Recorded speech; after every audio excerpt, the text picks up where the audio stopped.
5-star shout out.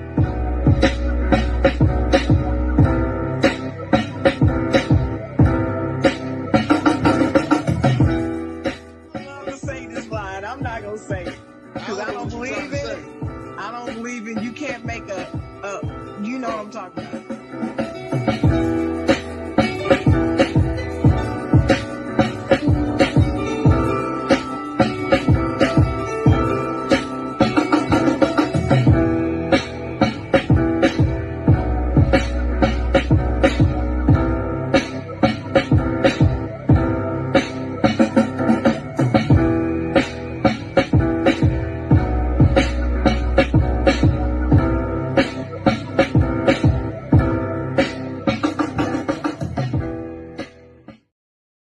Time to take, but it was all good back in '98. Yeah, I'm all above you, and I'm trying to love you, but it's gonna be perfect.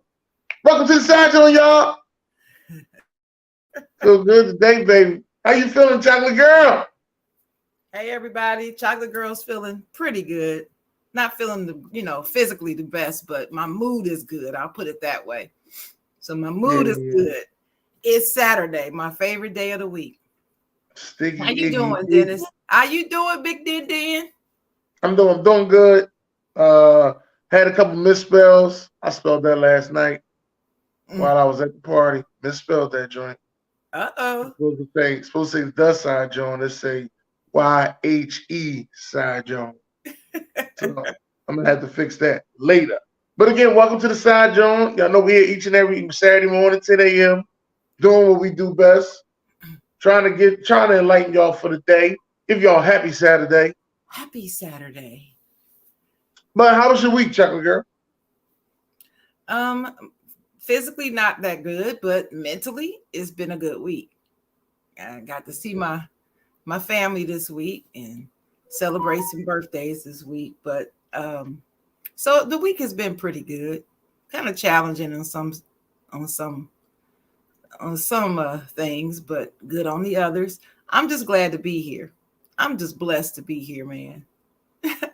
Blessed to be amongst the living. Yeah. How's your week been?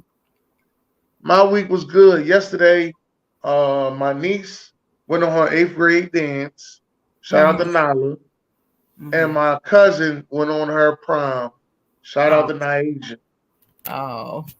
So I was around. That's all on my dad's side of the family. So, and that's the biggest side of the family I got. Like, there's too many of them. Like, I ain't gonna lie. Like, you trying to get to know me, like, oh, this is your dad's side? Yeah, and I can't name everybody. Let me just get that out the way. All right, I forgot some names and stuff like that. It's too many of them. I ain't even gonna lie. One of my cousins got like 7, 8 kids. We don't even say their names. We just call them the Angies. That's what we say. Wow. From the kids to the grandkids. It's like, oh, they go to Angies. They go to Angies. That's what they say. They go to Angies. Oh. But yeah, it was nothing but a good time. And like I said, I think I seen about 70% of my dad's side of the family yesterday. 70%. So and it was about, I ain't gonna lie, it was about 300 people there. So that's about 70%. Well, that sounds good. Well, before we get started, I want to give a special shout out to a friend of the show. My favorite DJ R&B. Today is his birthday. So shout out to him. I hope he's watching. Just want to say, hey, I'm wishing you many more birthdays to come. You're a stand-up guy.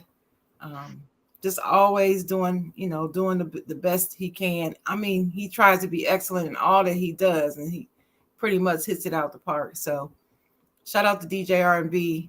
Reggie Brown is his real name. He don't like me to use the government, but that's his name. DJ R&B. Happy birthday, DJ R&B. Got one of them. He got a game that he needs to make public. I'm gonna say it again. He has a game. I don't want to say the name of the game because I don't want nobody to steal his idea. But if you get to North Carolina, you ever go see DJ R&B and go to one of his game nights, he has a game that needs to be made public. That is what I'm going to say. And it's going to be, believe me, he's working on it. But right now, I have on his branded shirt, Kingdom Karaoke. Right. Karaoke. It's a karaoke experience that he created.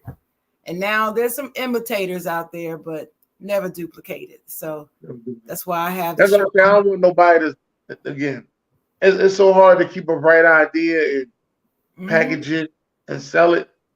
And I want his stuff to be sold at Amazon and stores. When you want to have a game night, oh, let's have this game night by DJ R&B. That's right. It's coming. It's coming. Believe me, when it hits, it's gonna hit. Right. I went to hip hop trivia night by Mad Skills, who's DJ Mad Skills. I guess he's a DJ now, but back then he was a rapper.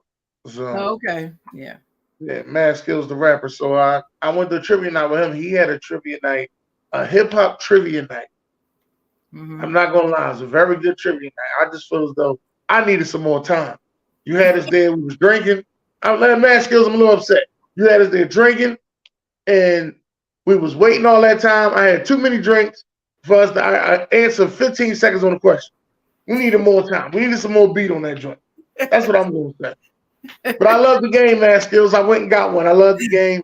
Can't wait for you to come on the show. But I needed some more time at that trivia night. That would have been fun. Oh, it was fun. It definitely was fun. I had a good time. All right. So what we got today? Today, all right. Well, listen. Today we are talking about May 21st, which is National Armed Forces Day. So we're here to celebrate about the military. Well, one thing I want to know, does the National Guard go on that too? I don't know. I was wondering about the National Guard and the Coast Guard. I would say they are. I would say they are a part of it. Okay, well, we're going National Guard, Coast Guard, Army, Navy, Air Force, Marines, and the Air Force. We're going to include all of them because I don't want to leave nobody out like I'm disrespectful. That's the first thing I don't want to do is be disrespectful. So we're going to mention everybody that's in the armed forces. That's what we're going to do. But like I said, armed forces. Armed forces. And also May 21st was the birthday of Brooklyn's favorite rapper, Biggie Smalls. Okay. Right. You got to say his name like you did in the video. The L-O, the B, you know. Oh, the N-O, the T-O, the R-I-O-U-S. You just lay down slow. Yes. Recognize a real down when you see one. Right. Him. Rest in peace, Buzz. Wish he was here to celebrate his birthday. So we're here to talk about what the military service means to us and how important does it feel to our nation. How do you feel about armed forces, military? Well, excuse me. I really respect the military. What it's about. I know it's not perfect, but nothing is on this earth. But as far as Marcus, thank you. The Coast Guard is an actual military branch. That's so what about the National Guard, Marcus? What about the National Guard, Marcus? And I feel I have so much love and respect for the military. My father served in the Air Force. Had another uncle that served, I believe he served in the Army. And I have several other members of our family that served in the military. So there's a Space Force, he said. Wow. What about the National Guard? Well, the National Guard has to be part of that because when you serve in the Guard, it's a week in a month and 2 weeks a year. And it's, National Guard. But I feel very strongly about our veterans, especially that we don't take care of our veterans as well as we should. And I've felt this way for a while. And just a quick story, I used to be a claims adjuster working automobile claims, right? And as part of my responsibilities after an accident, I would have to go out to the cars and inspect the cars for damage and write their estimates so that they can get their cars repaired.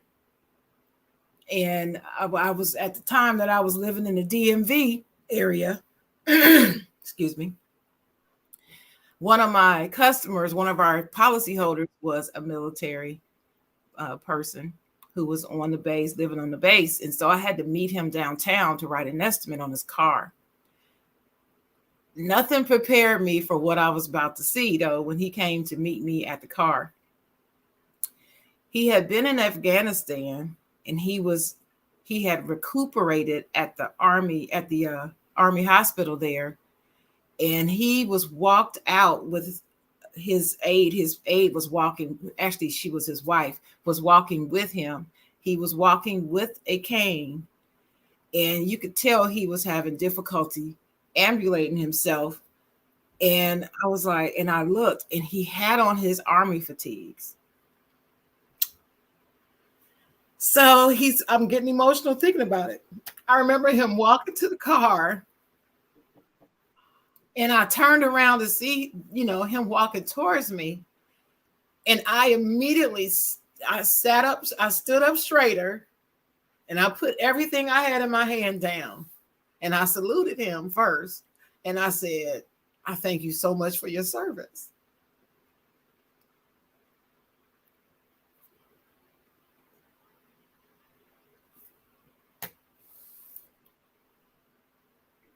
I barely got through the estimate. Barely got through. Because I couldn't imagine what all he went through. And it just seemed in that moment, I was thinking to myself, I could have given this, he could have sent his wife out. He didn't have to take the time to go through all of that to come out to the car. But he wanted to come and meet with me in person because he said I was so kind to him on the phone. And it was just an experience I never will forget. And we owe them. We owe them. That's just it. We owe them. And living up there in such a military area, you see military people all the time. But for some reason, that particular time, it really touched me. And I thought about my dad and other people that I know who have been in the military at that moment too. So yes, the military is a very important institution to me.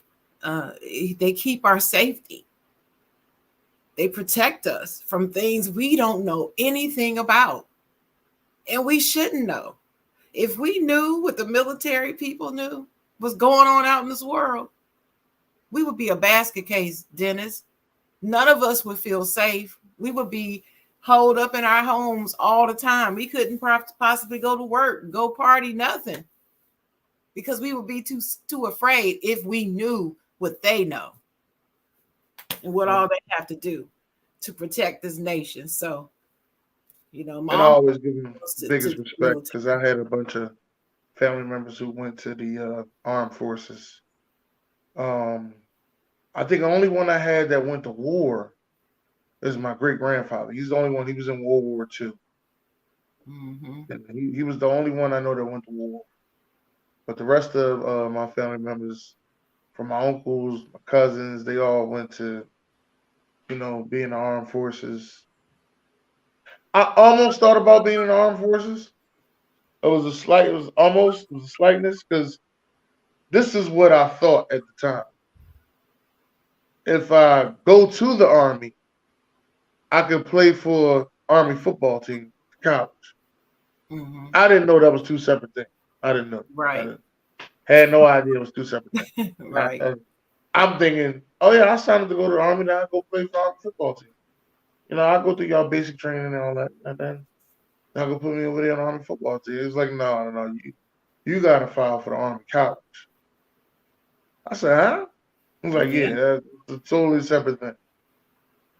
So that was the only time I was almost there. I almost had it. And he could have lied to me and been like, "Yeah, you play for football team." He could have just lied to me right then and there. I'd have signed up. I Well, definitely would have signed up. I appreciate Marcus Betts being in the comments today. I believe Marcus served in the Army, so he is a veteran, and we thank you, Marcus, for your service. He's Most definitely, also man. put information in the comments about our questions, Dennis, and he explained that the Coast Guard is an actual military branch. And the Space Force. Army, Navy, Air Force, Marine Corps, and the Coast Guard, and a Space Force, like you said, that's a real thing. Real thing. And then he explains that the National Guard has to be called up, and during war, National Guard is put on active duty and attached to a regular active duty unit. And when he was in Afghanistan, they had a National Guard unit attached to them from Idaho National Guard. And during peace, National Guard falls under the local state governor. National Guard is under state control, and the regular Army, the U.S. Army, is under the president. Yep. He said the Army is West Point. Facebook user is June. Yeah, it's June. Yeah. Shout out to June in the comments. But thank you, Marcus, for adding that context for us. And again, thank you for your service. I tell you, I just cannot talk enough about how I feel about them. I respect them so much. You said that you've thought about going at one time, but if you were to pick a branch, which branch would you want to go into? Outside of the football issue.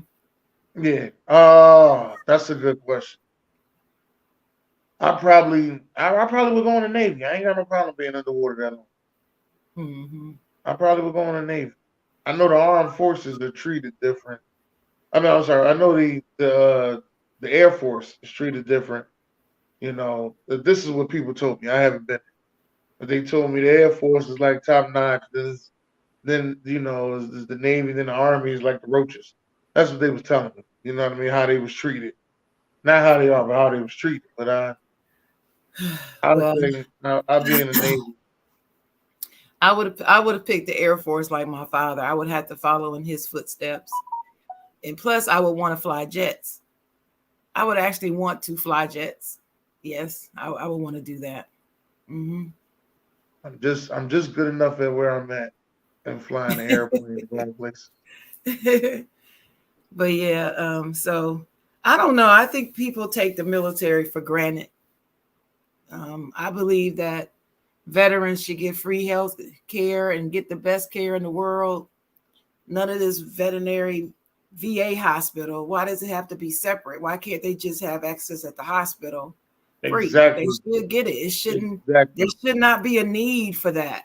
But and no offense to the VA workers out there. No, it's not. Fight against y'all. I would like y'all to go be working at regular hospitals as well. Still getting y'all benefits that y'all was getting, and the same pay that y'all was getting. Not slighting y'all, but I'm just thinking that these, vets should be able to walk in any hospital, put their card down, and get some service without you saying what medical insurance you got. There's Sharon, there's vets out there that will not go to the VA. Really? They only go there to pick their medicine up. That is it. Really? They will not go to the VA. I know a lot of them. I know a lot of them that will not go to the VA. Do they tell you why? Most of the ones I'm talking about Fort Vietnam. Well, did they say why? They said the VA don't treat you right. So I only go there to pick my medicine up. That's it. That's the only reason I go there to pick my medicine up. Wow. They say I go to a real doctor. I ain't going to the VA. That's how they were saying. I will tell you, my father didn't go to the VA, and we had a VA hospital right in town, about 5 miles from our house. And he never went. I never remember him going there for anything, not even his medicine. And I don't think, and he never said that there was a negative reason or anything. He just never went. He always went to private doctors. And when he had surgery, he was in a hospital, a major trauma center hospital. So I don't know what that's about. I'd never heard that before. Now I know guys back in the day. I'm gonna say it. Well, in the '90s. I'm gonna say that in the '90s. I know guys who were trying to get more points on their disability, so they would go to the VA and I would say play the game. That's what they would do. They go to VA, play the game, go to the mental department that they usually go to, say they're not feeling right, things ain't right, so they get more points on their disability to get more money. They will go to they almost max out, almost 85 to 90%. Wow, really? Yeah. I heard all these stories about how they, oh yeah, I'm gonna go up there on Tuesday because the bus take you to the mental hospital on Wednesday. You go anytime after Wednesday, you gotta wait all the way to next Wednesday to get that bus. Wow. Okay. Well, like I said, I believe that they should be honored at every turn. See, at Free least free do the same thing. education for them and their kids, free, just free. That's just what I feel. I feel like they should have everything free because they keep us free. And You at can't least said top the that. same thing. Her dad don't go to the VA neither. I knew an uncle. I had an uncle. He used to go, but yeah, I remember him going. But yeah, And we got a lot of homeless vets. well, It's a that's lot of homeless vets out there. it is, and I don't know It, why that is. That should never be the it, case. it is ridiculous how many homeless vets it is out there. I say turn some of those VA hospitals into housing for them and have that free for them to come Right. live there. I do know about somebody in, I think it's California, created a whole area, like a neighborhood of tiny homes for homeless vets. And they've started finding homeless vets and putting them in these homes, That's good. which I thought was just awesome.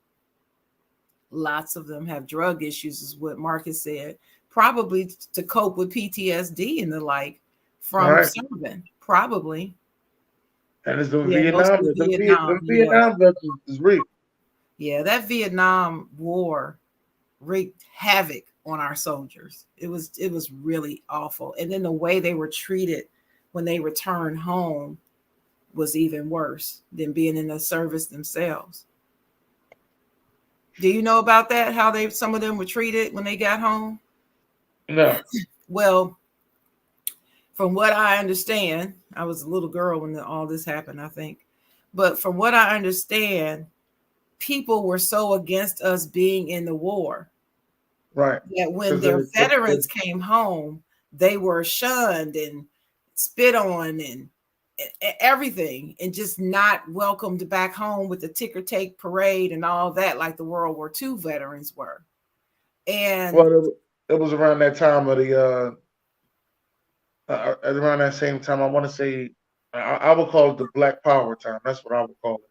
You were around that time. I wasn't, but a lot of things that was going on, like people who was in the Olympics. If black people was in the Olympics, they wasn't treated right because they're like, "Oh, you holding that white man flag," and I just seen the movie on George Foreman. He won the Olympics at 19. He was excited, but he held up the flag, and people was talking bad about him because he wasn't over there holding the fist like the other guys that did the race. I right. can't remember their name right now, but That was during that time, and it was a confusing time for people because yes, we want to stand up for the equality for our people and all that stuff, but we still Americans. And this same argument goes on now, Dennis, about the whole why do black people celebrate July 4th? We shouldn't be celebrating. Now right, that's the ongoing thing now. We shouldn't be celebrating the 4th of July because the freedom wasn't for us and we weren't free and blah blah. Okay, we weren't free back then. We're free now. And the thing about it is, if you don't celebrate the birth of the nation you in, whether you're treated or mistreated or treated well, then what are you doing in the nation? Go. That's just, I mean, that's seriously how I feel. I'm here. This is my country. My country. I live in this nation. I'm not a resident of Canada. I don't live in Africa. I don't live in Europe. I live here. So Jeffrey's asking, we free now? Yes, we are. We are free now. We are free. If you know what the word free means, then yes, we are free. So I'm here. I'm an American. I got a flag in my room right now because this is my nation. So that's how I feel about it. And that's the reason why people who want to go to the military and they're not thinking about the financial part of it, they believe in their nation. And they go to keep us free and they keep us safe. That's why they go fight.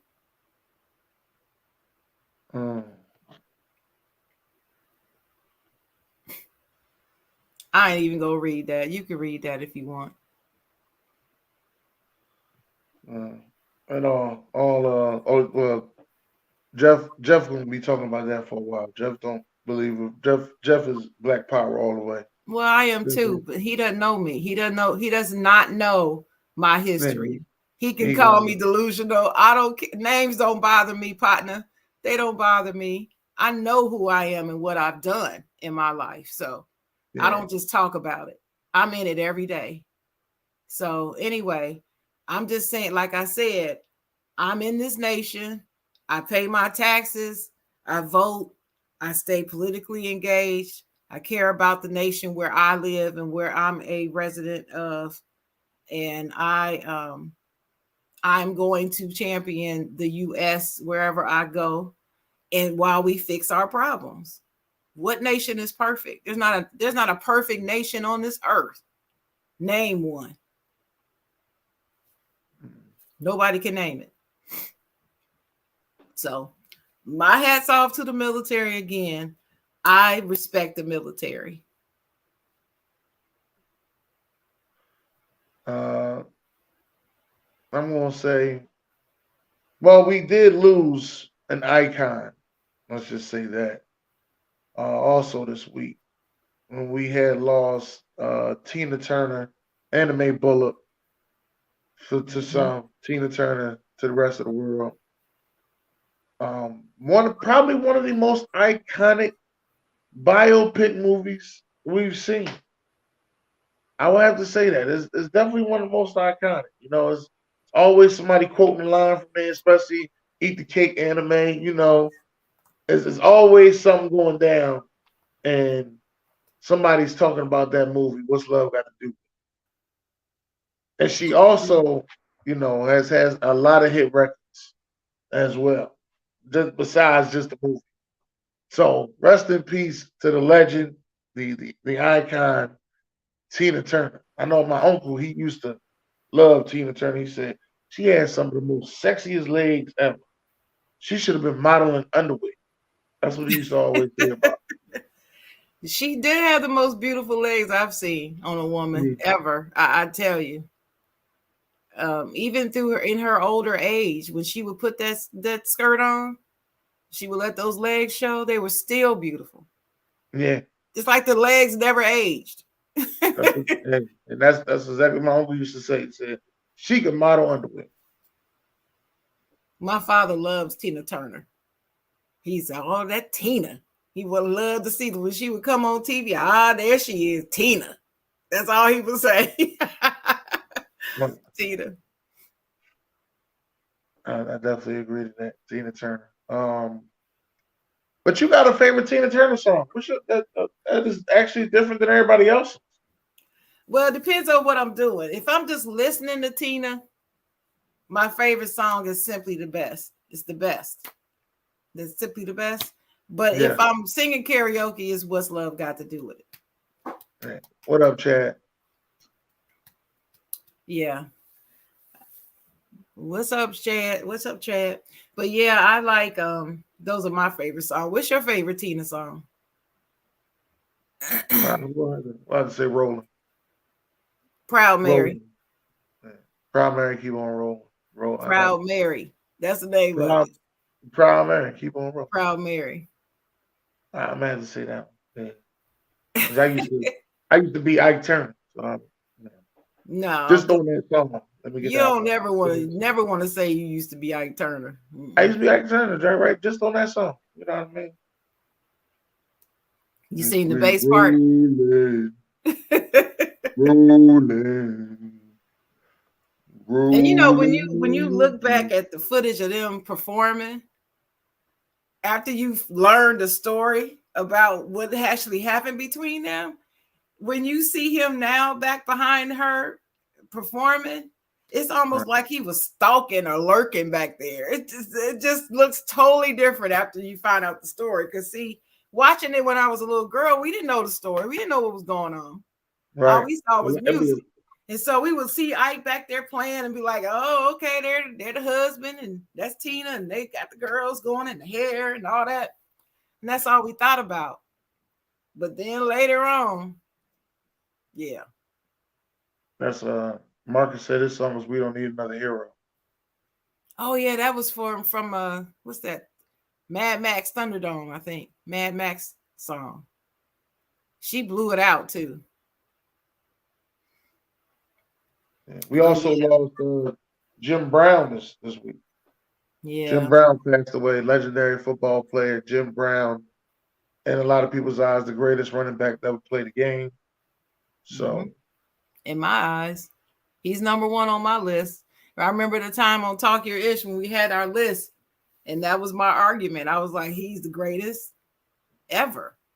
Oh, the eras. I don't want to hear about the eras. Don't want to hear it. When it came to what he did in the sport, and he's one of the greatest athletes ever, period. I mean, just athletes, period. Shout out to Ian Rakelli, because Ian ran down all the accolades on Tuesday. Yeah. And he's right. I mean, you only played 9 years, but 8 of those years you were all first team all pro. You were all pro. Yeah. 8 of those years. Wow. Never missed games. He played every season. Right. I mean, who does that? So as far as, his athletics is concerned, he's still, for me, the greatest running back ever. He's number one on my list. And nobody's dethroned him yet, not in terms of greatness. And then he was more than just an athlete. He was a author, an activist. He was a nonprofit founder, everything. Where'd you go, Dennis?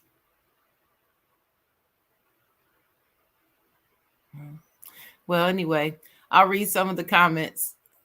Must be having technical difficulty again. But yeah, he was an activist and an actor with Muhammad Ali and Kareem. That's right, Marcus. But in the comments, you guys could tell me, what's your best memory of Jim Brown and Tina Turner? And you could put that in the comments. But Marcus said that Jim Brown was 230 pounds with 4.3 speed, a freak of nature for the 50s and 60s. And hell, he was bigger than Zeke and Saquon. Yes. And tougher. Yeah. My favorite memory of him, though, besides all the activism things and the roles that he played in the movies, is when I heard the story that when he would get tackled, he would always get up slow. No matter how he felt, he would get up slowly. So that way they never knew when he was really hurt, because they thought he was hurt every play. They never would know. And I'm thinking, he was thinking. Back then he was thinking. He was always a thinking man. So, yeah. Yeah, they said he used to get into the training room early before everybody else. So if he ever did have injuries, nobody knew but him in the training. That's right. So nobody ever knew. And just to think what real injuries he did play with and nobody knew about. Nobody knew about. And he still was able to lead in rushing yards every season. He was up in there just about. I mean, who does that? Nobody. Just Jim Brown. And he walked away from the game on his own terms, Dennis. Yeah. He could have stayed. He could have played more years. He just decided he didn't want to. I was just surprised that he became an actor. That's what surprised me. Yeah. Especially when I seen him, I'm gonna get you sucker. I was cracking. Yeah, that was kind of funny. But he was cool though. He had that look. He had that super bad look back then. So he definitely did. But I was surprised to see a lot of people as actors, especially because I didn't grow up in the '70s. So, like when I go back and I watch Let's Do It Again, and then I realized that that's George Foreman. I'm like, well, that's George Foreman. Like, and then Bill Cosby be trying to fight, then he go hug him. Like, no, we ain't right, right. And you know, that was my era. I grew up, you know, I was born in the 60s, raised in the 70s, school in the 80s. Yeah. That's the way it is. I don't look my age, but that's my age. Oh, yeah, that's the first black man to kiss a white woman on film. I remember that. And they nearly lost their minds. My father used to talk about that all the time, about how he was the first one to do that. He said, that Jim Brown is bad. That's a fearless man right there. Sure is. He was a bad man. He was a bad man. So Thursday that just passed was the 3-year anniversary of George Floyd's death. And you know, we were just talking about, you know, free, pro-black and everything. You know, that George Floyd murder really sent us into a shock during the pandemic. It was a very tragic time. You know, it was at a point that people didn't even care about COVID. They wanted to riot. And they was rioting in the streets, especially in Philadelphia. I don't know, but was they rioting in your streets? We had some protests. We didn't have riots. It's like we had some protests. We mostly kept it pretty, you know, vanilla, if you to use a word. But there was like some damage one time, like a window got broken or something like that. But that was it. But the rest of the protests were pretty peaceful, but they were protests. There wasn't no peaceful protests. They came down here, they broke in stores, they stole all the stuff they wanted, liquor, sneakers, clothes. I didn't hear about nobody money getting stolen. Just a bunch of product. Broken windows and stolen product. That's what I heard about. I wasn't out there in the streets. I couldn't tell. I wasn't out there for that. Yeah. I was around for the protest that was downtown, but I wasn't around for the riot. Well, where were you doing the first time you heard about this incident? Do you remember when you first heard about it? I think I first heard about it. I want to say, I know I was in the house, that's for sure. But I want to say it was early that morning or during the day, during the podcast. Somebody was telling me George Floyd was murdered by a cop. First they said a black man, they didn't say his name. Black man got murdered by a cop that was kneeling on his neck for no reason. And I was like, kneeling on his neck. Then there was footage. And it showed footage of him actually choking this man and him calling for his mother for 8 minutes, saying that he couldn't breathe. 8 minutes and some change. You actually saw the whole footage? You watched the whole thing? I watched the whole footage. Well, you know, I usually watch Roland Martin Unfiltered was the name of the show. I used to watch it every morning. And on his live show, not the replay, but the live, he came on and he opened up talking about the news about this black man being killed. And there was footage, but I didn't see the footage. It was just listening to the show. And the first footage that I saw, they showed footage of him, like the footage from him being first, when the guy was first talking to him at the car in front of the store, in front of his car, and told him to get out, step out the car, and these two other officers walked over. I saw that part of the video. That was a separate video. But the actual video with him being killed, I only watched the beginning. I couldn't watch all of it.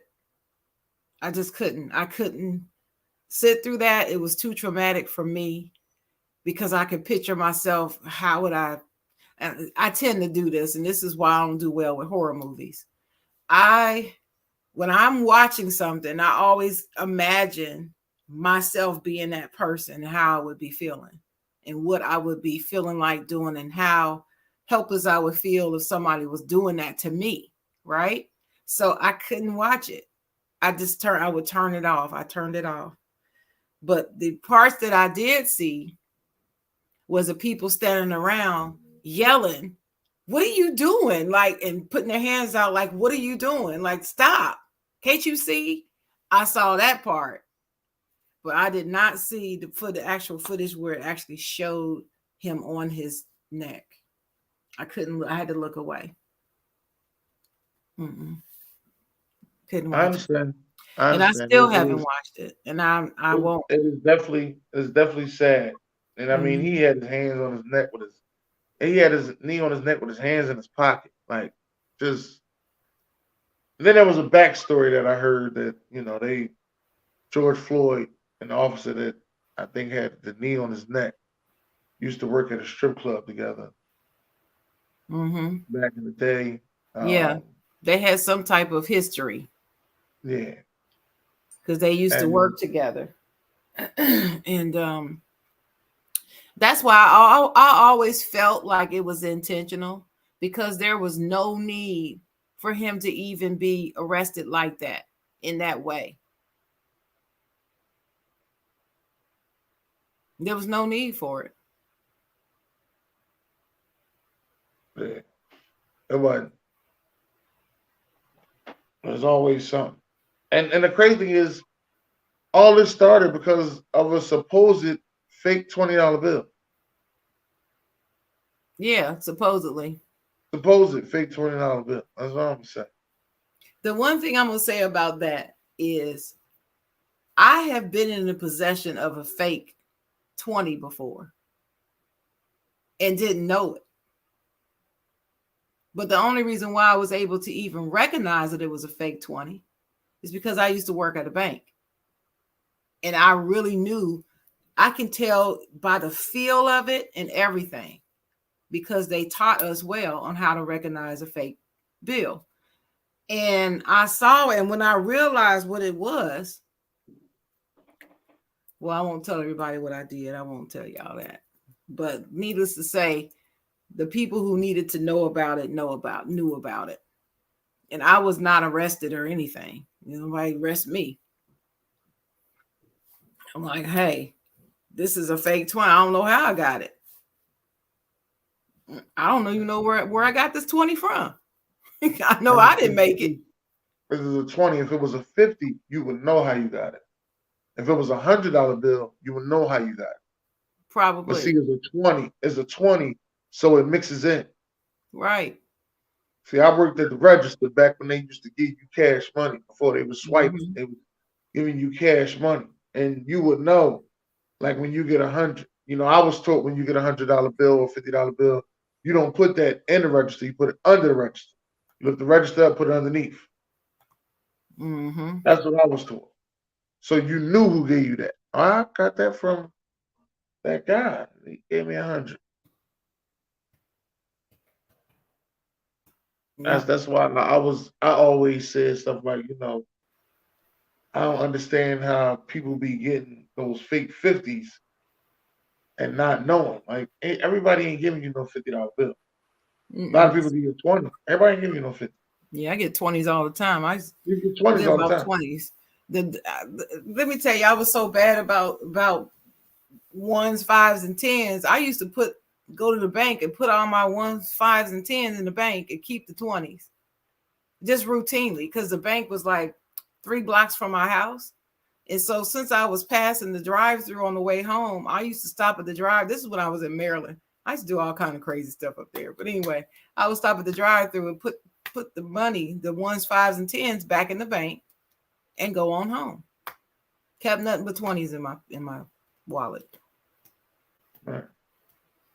And they ask you too at the bank, do you want big bills? No. You want 20. You want all 20s. And I remember before, like I said, before swiping was around, when you gave a big bill, they used to pull their marker out to mark your bill to make sure it was real. Mm-hmm. The little marker, yeah. But yeah, the George Floyd thing, I can remember that morning distinctly hearing about it, and I was just bawling. When I heard that he was calling for his mother, that just tore me apart as a mother of a young man. And I just looked at pictures of my son and I just kept shaking my head. Like, I just can't imagine his mother, his daughter. I think she was 9 years old at the time. And then when I started hearing his story on how he was trying so hard to keep his life, on the up and up, he moved up to, where was this at? Minnesota? Minnesota. He moved to Minnesota. He used to live in Texas. Right. And he moved up there to start his new life, and to get his life together. And he was doing fine until this, and yeah. So anyway. Now, Marcus made an interesting point in here in the comments. He said, this goes back to George Zimmerman not being set an example for when he killed Trayvon Martin. That's right. Do you think if they would have made an example out of George Zimmerman for killing Trayvon Martin, it would have stopped so many black people from dying from police? I do believe it. I do. Now, I could be wrong, Of course, we'll never know because it didn't happen that way. But right. I believe that certain folks felt like that was a license to do whatever the hell they wanted to do. Because this dude was caught on audio when he did this, being told not to follow Trayvon by the police. But then you're going to get off scot-free for killing him? No, you weren't even supposed to be following him. You did not follow the orders of the police. Now, remember, that's supposed to be just like the worst thing that you can do, remember, is not follow their orders. And he was told not to follow him. He did it anyway. Because not too long after, there was a case, I believe it was also in Florida, of the young man and his 2 friends were at the gas station playing their music loud. And the white guy comes and shoots them in the car. Kills them. I don't remember that one. Kills one of them. The other 2, weren't killed, but the one young man was killed. Well, he finally was prosecuted. He got some time. He didn't get time. He didn't get murder time. That's what I call it. He didn't get murder time, but he got some time. But this was like a year or 2 after the Trayvon verdict. This dude was let off scot-free. He murdered that child. That was not self-defense. He wasn't defending anything. There was nothing to defend, and he had Skittles. Would he have Skittles and something else? Mountain Dew, maybe? I can't remember, but a bag of Skittles. So, anyway, that was a traumatic thing in our history. What did you think about all the protests of people who were not of color in the George Floyd situation? I actually thought that was nice, the way that it wasn't just the Black Lives Matters movement. It was a lot of other people out there who were crowd and pumping their fists and wanted this to stop. Because this killing the cops is going to go too far. They going to kill somebody and they weren't supposed. It's going to go too far because y'all letting them off the hook. I Y'all letting think them off the hook, and it's going to be somebody that y'all ain't. It's going to be something that ain't supposed to happen. Well, ain't nothing that's supposed to happen. So let me just say, it's going to go too far because y'all letting it go too far. Let me just say that. Well, it's too far already to me, but I get what you're saying. Yeah. But I liked it. Than that. I liked it, but what really bothers me about that whole situation is the fact that we've been telling y'all this is happening for years. It took somebody actually having to see it on video for 8 minutes for you to believe that this is actually happening. We've been telling y'all this, non-Black people. We've been telling y'all that this goes on purposely against us, but they didn't want to believe it until it was on video. I know some people, I've seen some people, I don't know them personally, but like on the internet, online and social media groups, still saying that wasn't racially motivated. That race had nothing to do with it. Why are y'all making it about race? They try. Then, of course, the other conspiracy theorist is that they didn't kill him, that he died from fentanyl. Oh, here we go. I'm telling you, it's in there. The MAGA people, that's what they believe. They believe that he died from fentanyl. It got something to do with Black people, drugs, and he can't read. Right. Anything. Well, you remember the young lady who testified, who was Trayvon's girlfriend that was on the phone with him? She was on the phone with him. And she couldn't read. You remember how they made that a big story? Rather than focusing on her testimony and what she said, they want to focus on the fact that she had trouble reading. Yeah. I mean, the narratives people put out. They do that. They do that in sports. They do that in sports as well. Oh, well, of course. We can get into the whole what's his name? Chad Wheeler versus Deshaun Watson. We can do that later. Because that happened around the same time. And I remember very strongly being pissed off about that, about the difference. I'm still following up on Chad Wheeler. I'm not letting the story go, even though nobody else is talking about it but me. Chad Wheeler getting away scot-free. I'm still waiting on the latest. They keep continuing his trial date. All right, because people ain't worried about it. That's why. Yeah. But anyway, so yeah, that 3-year anniversary fell on Mother's Day this year. Okay. And because it was on Mother's Day, I didn't feel comfortable making a social media post about it, because usually I will make a post about stuff like that. Not the George Floyd, but the Buffalo shooting was on Mother's Day. Right. And I didn't post about that. And then the anniversary of George Floyd was this week, and I still didn't post about that either. I just couldn't bring myself to post about them because they tore me up more than anything else. Those two incidents have really affected me more than anything. I told you about no, I tagged you in the Instagram post that the Q Connect had put up.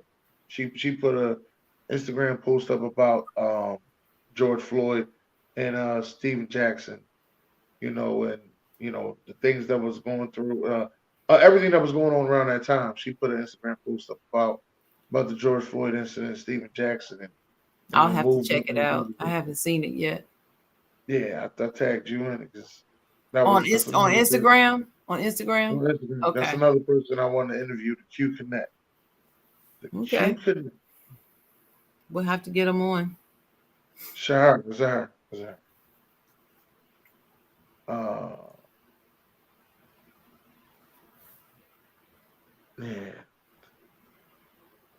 Oh yeah, the anniversary of the Walmart shooters. I remember that in El Paso.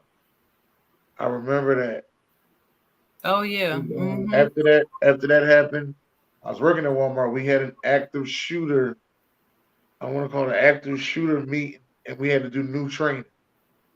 Really? Right after that, like they did that. I think that might have happened on a Tuesday.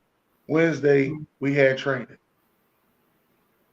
And I think the Uvalde anniversary was here recently too, right? The school in Uvalde, New Mexico.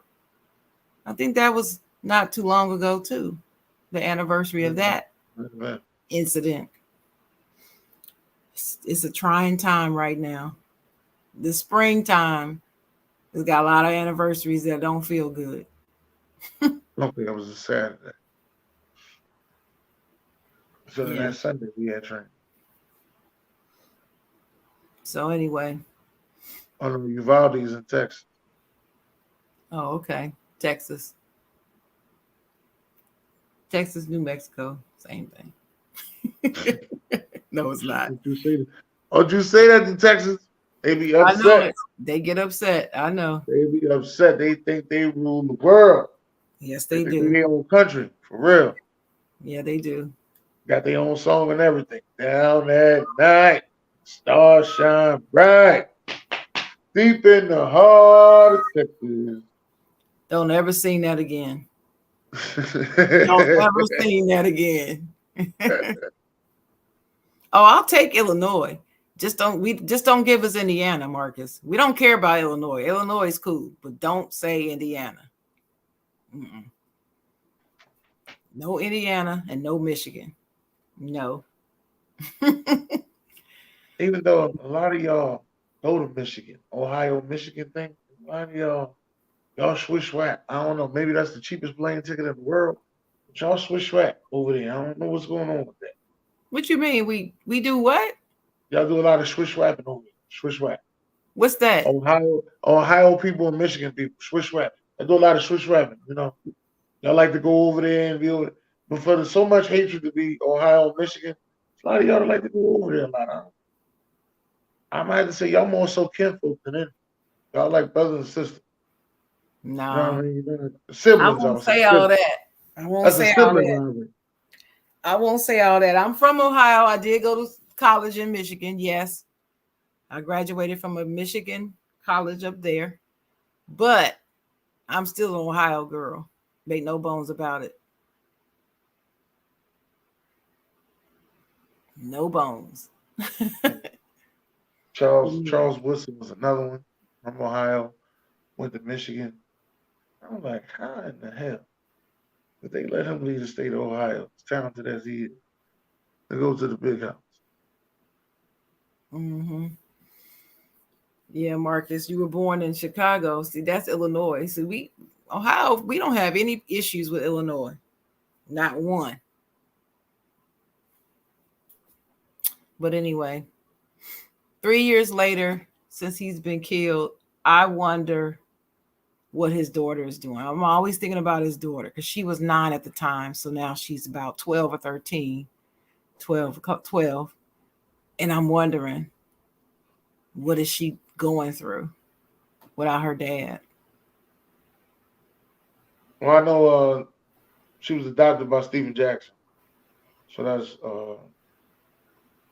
he always said, that's his child. He always say that. Oh, that's good. And they look alike too. That's crazy that they look. Yeah, he and George look a lot alike. Yeah. Make you wonder, But no, that's what they said when they met. They met each other. They said that they met, and he's like, man, there's a boy over there look just like you. Like who? He said, I seen him. I was like, oh, who is that? Like, right. Right. Like, look just like. But before we get out of here, I have a question for you.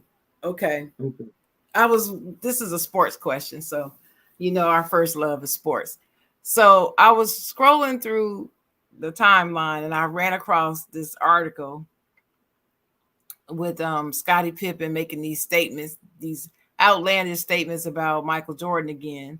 And this time he's saying that Michael Jordan was a terrible player before he got to the team, and he was a terrible teammate, and he really wasn't all that good, or something like that. It said that Jordan really wasn't all that good of a player. And I'm thinking, what in the hell? And then somebody put in the comments, or put in the post, that they really need to have a sit down, like a public broadcast sit down between Jordan and Pippen, and who would you pick to moderate the discussion? Because there should be a moderator, right? So I wanted to pose that question to you, Dennis. If you were going to have that, let's say you Mr. ESPN, and you're going to have it broadcast on ESPN, Jordan and Pippen in a discussion live, who would you get to moderate? It doesn't have to be somebody from ESPN. I'm just saying you're going to broadcast it on TV is what I'm saying. Who would you get to be the moderator? I'm going to tell you who I said after you tell me who you would say.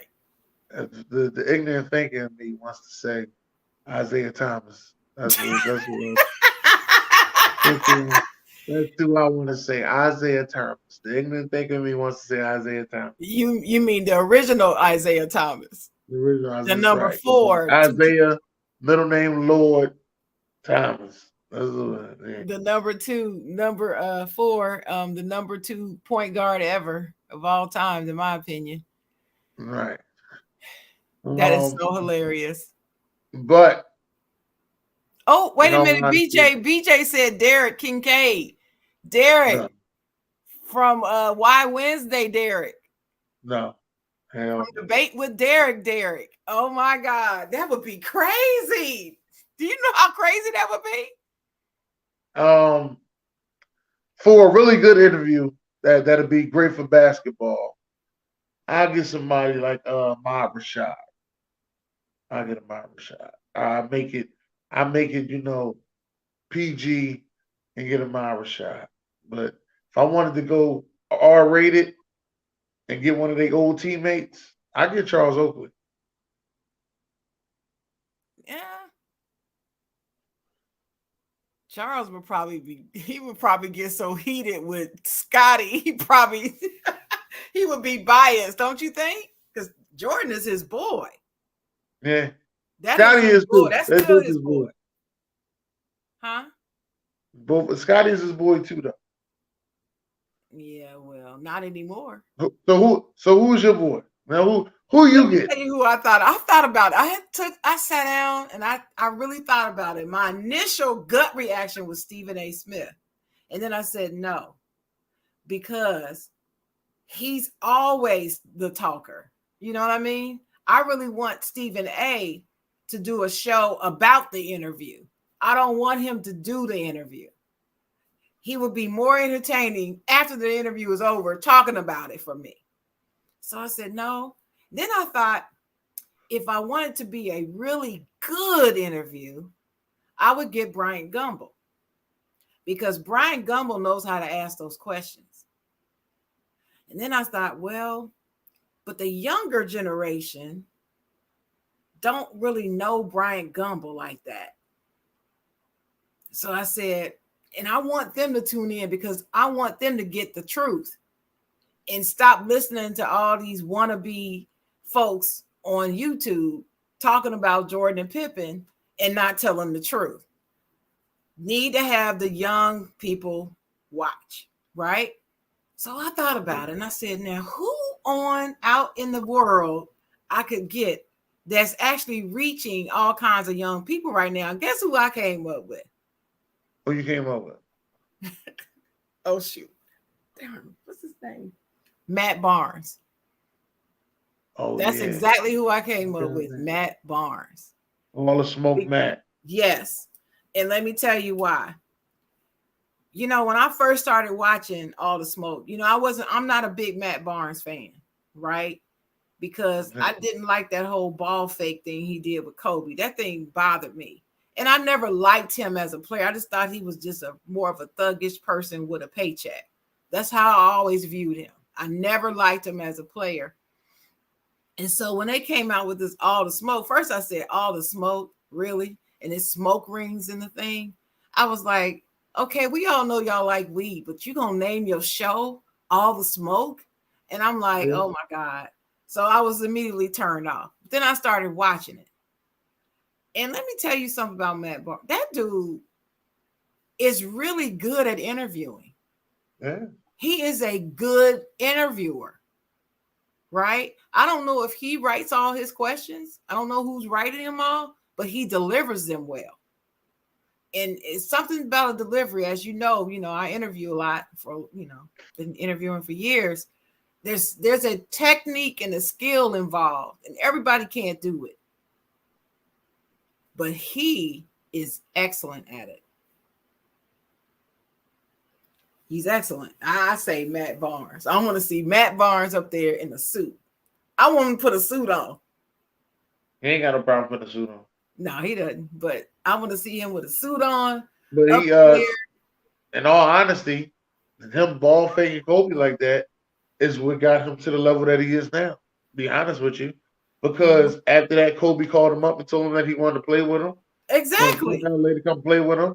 Then after that, Kobe started taking him out to those elegant events where he had to put suits on to get to know people. Changed his life. Right. Changed his life. Then he started seeing things differently now. Then he became corporate Matt. He still got all the tattoos and stuff, but he became corporate Matt after that. Right. And that's how he learned how to, he still could keep a hood, play ball, smoke some weed. But then on the other hand, he go over there and he know how to act corporate and get big corporate deals and get things to work for him. That's right. And they became tight. Yeah, they was tight. That's why they got the interview so fast with Kobe. Right. They got the interview with Kobe fast because they was tight. Mm-hmm. And so I think I would want Matt Barnes to do it. And I know, and let me tell you something else. I know he will do his research before the show. He wouldn't just come up in there with all these beliefs that these younger players have about them. He would actually do some research and find some facts and stop just going with all this nonsense that people are spewing across social media about them. Because it wasn't like this. And Scottie Pippen, I wish he would stop. I really wish he would stop with these nonsense. If y'all stop listening to you. Everybody can see. Everybody who knows basketball knows the history of the Chicago Bulls through the 90s, through the 80s and 90s and into the 2000s or whatever. Anybody that knows that history for real and especially if you were alive to witness it as an adult that understood basketball, knows that what Scottie is saying now is flat out not true. He never felt this way until The Last Dance came out. No, he was saying something before The Last Dance. No. He was saying stuff. He was not saying that Jordan was not that good of a player. He was not saying that Jordan he was saying he wasn't that good of a teammate. He was not saying that. He wasn't saying any of that stuff until The Last Dance came out. Oh, I heard him say the stuff before that. And he was also saying not this stuff. But then he was also saying how nobody could beat the team and nobody could beat that Bulls team. And Scottie been saying a lot since about 2010, to be honest with you. He's been saying a lot since then. And I remember Isaiah Thomas and Shaquille O'Neal was talking about it on one of my old favorite shows. They used to have Inside the Court. What's it called? Inside the Court? Or Open Court. Open Court. Yeah. Open Court. Yeah. That was one of my favorite shows. They had Open Court. I wish they would bring that back.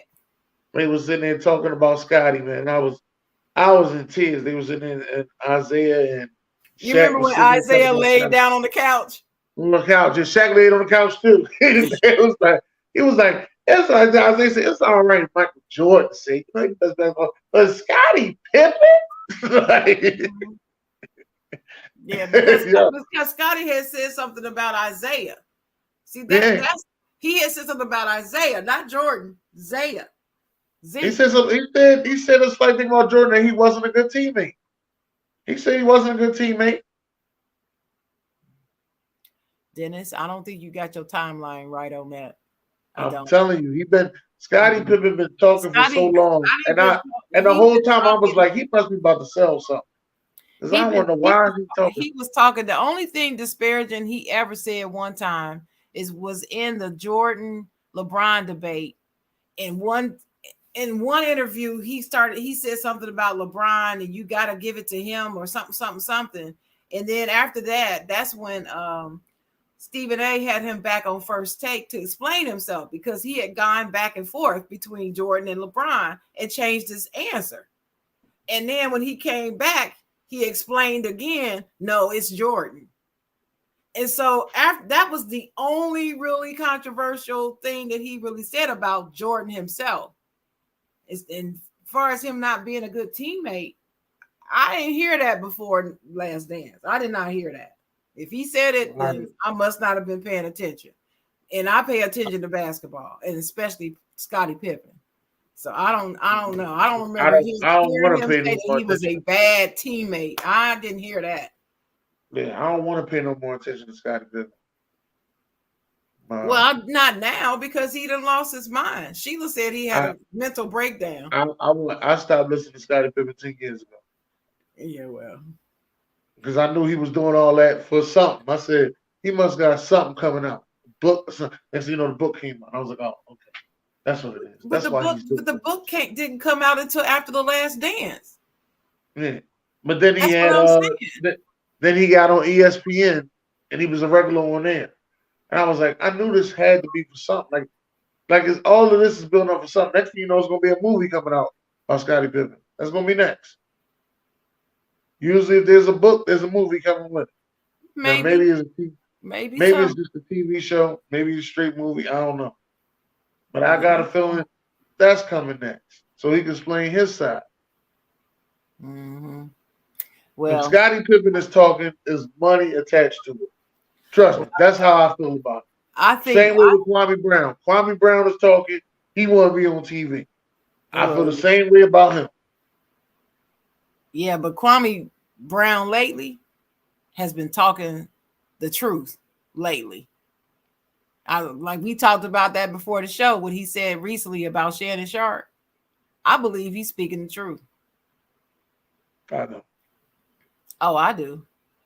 I do believe some of them get paid just to say good stuff about LeBron, because it's madness. Oh no, I've heard that before from somebody else. So well, yeah, I know, but I'm saying this is what Kwame is saying now. He's saying this now. He just said this week. And I believe it to be true. I do. Especially when you get people like, he named Nick Wright. No, he didn't name him. This other guy on Dreamers Pro named Nick Wright, Colin Cowherd, and Shannon Sharp. All three of them said that Kobe Bryant was number 2 next to Jordan way back in the day, and said that Kobe was the best was the number 1 player in the world back then in the earlier 2000s, 2010, 11, 12, up in there. Then turn around now saying Nick Wright said that there was never at any time that Kobe Bryant was ever the number 1 player in the world. But you're already on wax saying it. You in print, you on TV, video, audio, everywhere saying this. But now, because you part of this narrative, now you're going to say, oh, he never was great. And Colin Cowherd co-signed that. Then Shannon Sharp going to give his list. He said Michael Jordan 1, Kobe Bryant 2. He said God, Jordan, Kobe Bryant, in that order. But why, when he did his list this year, he put Kobe at like number 9 on his list all time. So he went from 2 to 9 just because he's now on FS1 and he's a LeBron supporter. Now all of a sudden he's 9. We're going to give some good interviews as well. We talking about giving interviews. Shannon Sharp gives some really good interviews at Club Shay Shay. Club Shay Shay is very entertaining. I watched the last one I just watched was the one with Tabitha Brown on there. That was a really good one. I haven't seen it yet.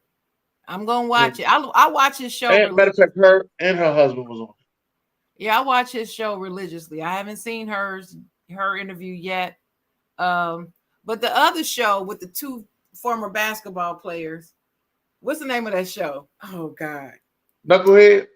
Yes, that's another that one is my favorite. Darius Miles and Quentin somebody, and who's the other one? Darius Miles. Well, I can tell you, I love that show. That is my favorite podcast to watch, to be honest with you. Because they ask all the questions. Sometimes those interviews last 2 hours. Because they ask all, they get all into everything. And it's very entertaining because of the way they speak. It's like truly like two friends just sitting down talking to somebody else at a table. Really. Yeah. And I love it. But anyway, yeah, that's my favorite.